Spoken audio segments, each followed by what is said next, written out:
একটা নিরপেক্ষ সরকার বা নিরপেক্ষ মানুষের হাতে সংস্কারটা দরকার। কোনো রাজনৈতিক দলের হাতে সংস্কারটা হলে সংস্কার করার সময় তার মাথায় থাকবে যে আরও কিছুদিন আমার ক্ষমতাটা দীর্ঘস্থায়ী করতে পারি কিনা।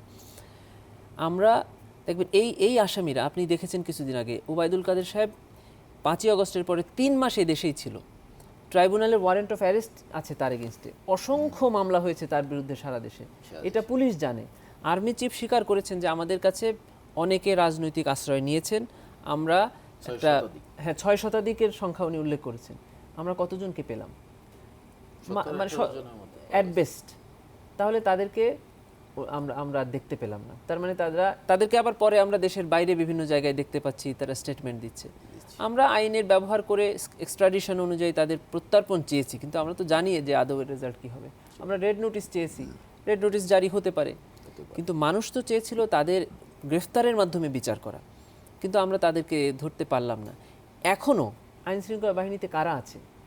তাদের এই 15 বছরের মানুষরাই তো আছে।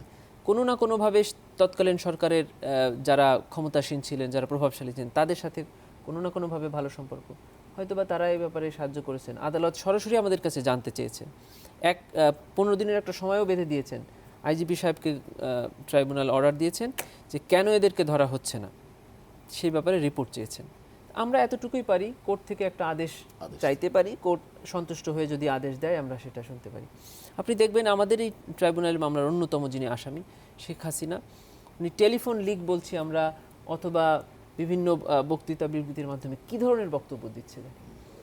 227টি মামলা হয়েছে তার এগেইনস্টে, উনি বলছেন 227 জনকে মার্ডার করার সার্টিফিকেট পেয়ে গিয়েছে।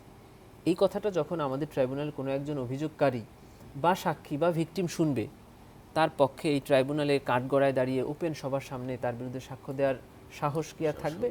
তারা জানে যে তার হাতে হাজার হাজার মানুষ ডিসঅ্যাপিয়ার্ড হয়েছে, তার হাতে হাজার হাজার মানুষ নিহত হয়েছে, তা আমি তার বিরুদ্ধে সাক্ষ্য দিব? উনি কি বলছেন, তোমাদের বাড়িঘর পোড়াচ্ছে, তাদের কি বাড়িঘর নাই? এই কথা বলার পরে ট্রাইব্যুনালের তদন্ত কাজ আমরা স্বাভাবিকভাবে করতে পারবো? আমরা এখন তাদেরকে কি করেছি, আদালতের কাছে ঘটনাটা জানিয়েছি। আদালত তার হেট স্পিচ বন্ধের বা হেট স্পিচ সম্প্রচারের আদেশ দিয়েছেন। আমরা এতটুকু পারবো যে আদালতের কাছে গিয়ে আমাদের বিষয়টা জানাবো, আদালত আইন ন্যায় বিচারের জন্য একটা আদেশ দিবেন, কিন্তু এক্সিকিউশন তো করবে রাষ্ট্র, এক্সিকিউশন তো করবে সরকার। আদালত তো নিজে গিয়ে আসামিকে ধরে বেঁধে নিয়ে আসবে না কোর্টে, আদালত আদেশ দিবে, সরকার করবে। আদালত একটার পর একটা আদেশ দিচ্ছে, আমরা সেটার কোনো এক্সিকিউশন দেখতে পাচ্ছি না। সাধারণ মানুষ তো হতাশ হবেই।